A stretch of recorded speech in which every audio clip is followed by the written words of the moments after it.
good morning, children. Today I welcome all of you to this video session related to the topic multinational companies in the third chapter in the Indian Economics, titled Economic Reforms Since 1991. And you are well aware of these multinational companies also. Here we can see the slides of the different companies, Microsoft, Walmart, and different companies are there in our country also.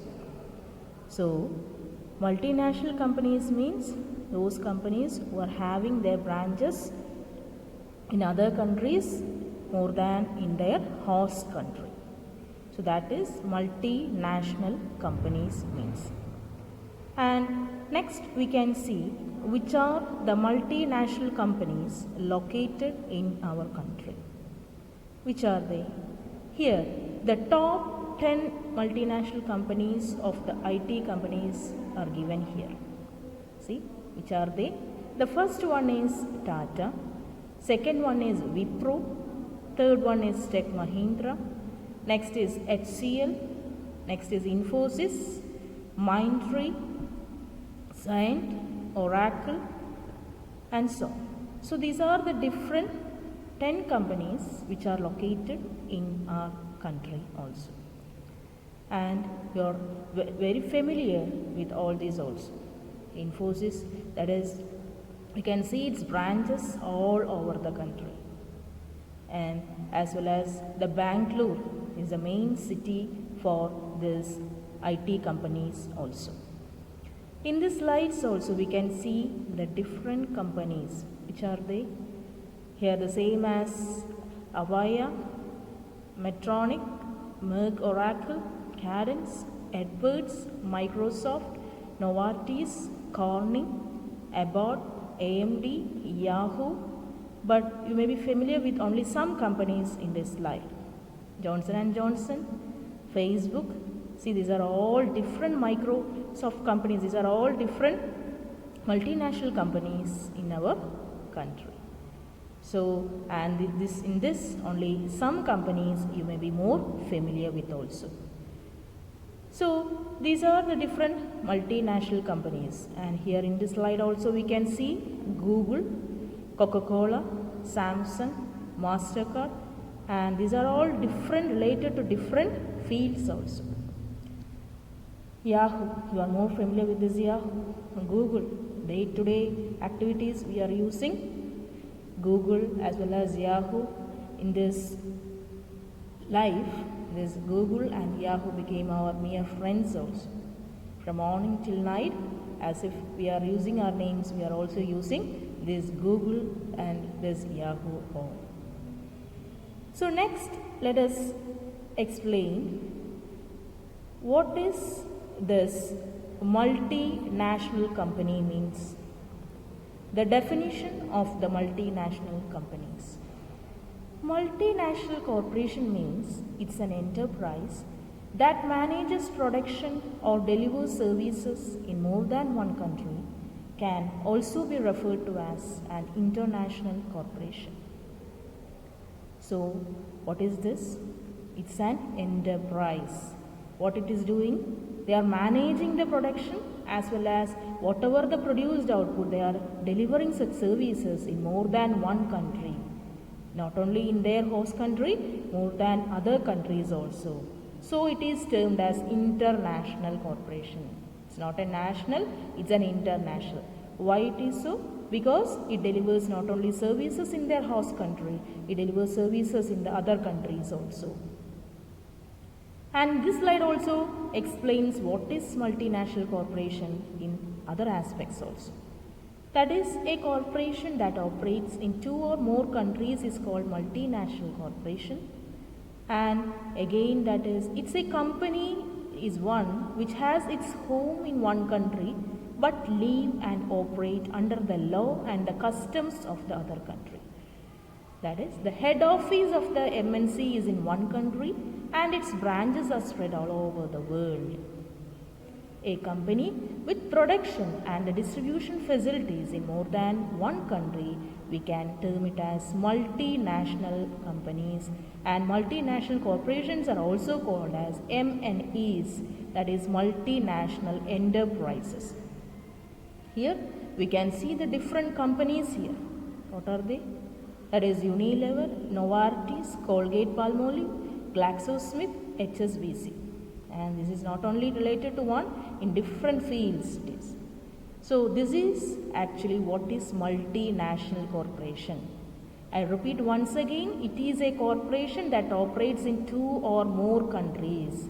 Why the name multinational corporation? Multi means it is not uni or it is bi. It is multi because it operates in various countries also.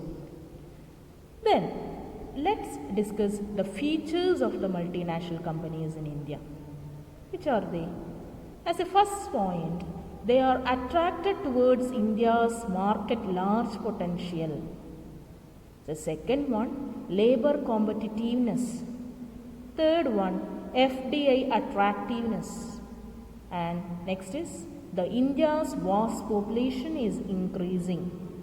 The next point is India's presents a remarkable business opportunity by virtue of its sheer size and growth. So what is this? First of all, our market, that is more accessibility of the products.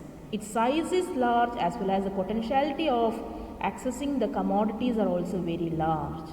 That is the first one. Next is labor competitiveness. We know that the labor is abundant in supply in our country. So what happens? That is more and more different types of different qualities of labor it is available in our country. Skilled and unskilled laborers are there in our country. So what happens? They can hire such laborers for their activities also. So that is the second point. Third point is FDI attractiveness. What is FDI attractiveness means? That is they can invest in our country. They can find different ventures in our country and they can invest their money in different ventures and they can reap more and more profits from the business also. So these are the different advantages, there are different features of the MNCs. Then the next point is India's vast population is increasing. So what about that needs? If the population is increasing more and more, their needs also will be more. So in such a situation, these companies, they can find more scope of business in our country also.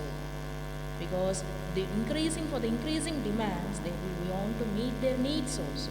So these multinational companies, they can operate, they can find different ventures in our company and they can start their operations also. Next, we can see what are the advantages and the disadvantages of the multinational companies.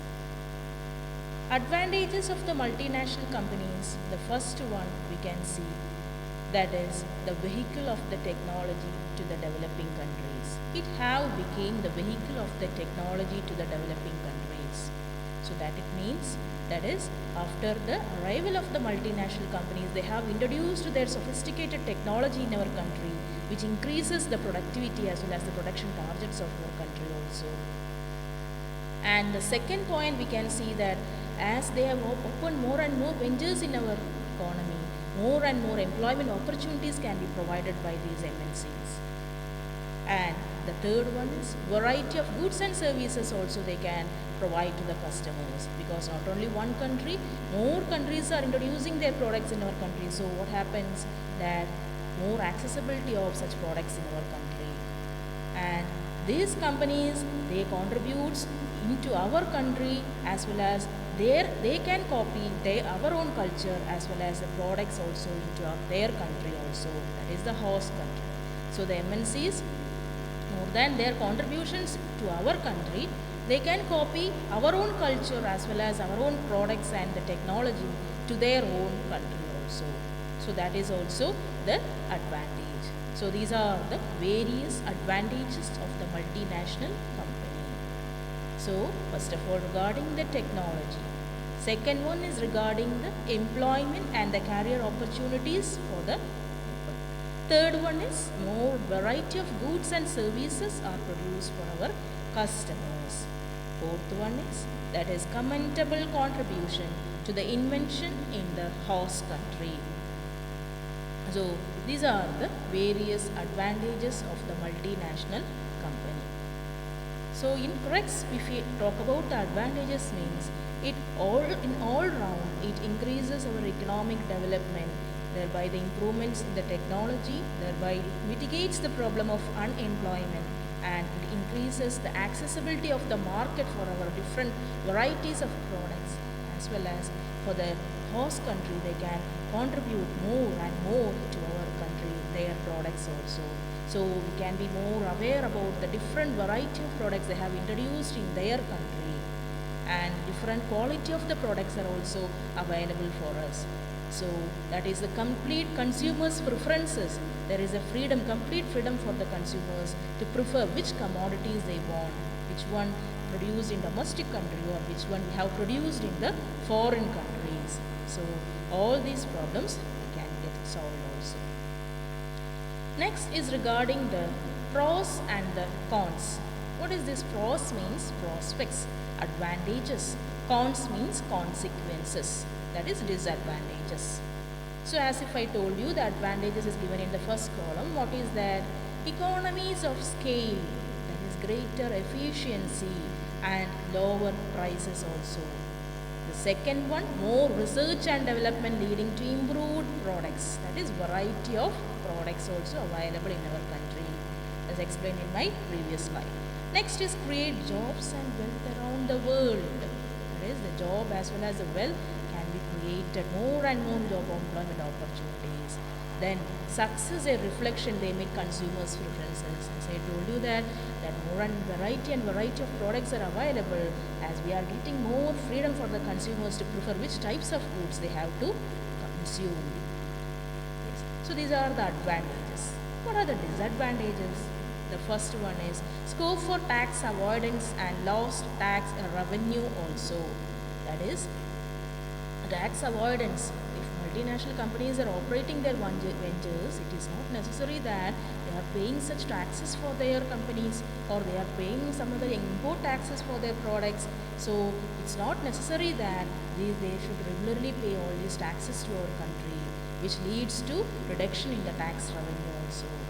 And the second point is monopoly power leads to higher prices for the consumers. So what happens means, as they are only having their entire product with them, they can bargain or they can hike the prices of the commodities and increase the prices, which affects the consumers also. The third point is monopoly power in setting the lower wages. That is, as they are giving more and more employment opportunities, they can bargain the wages also.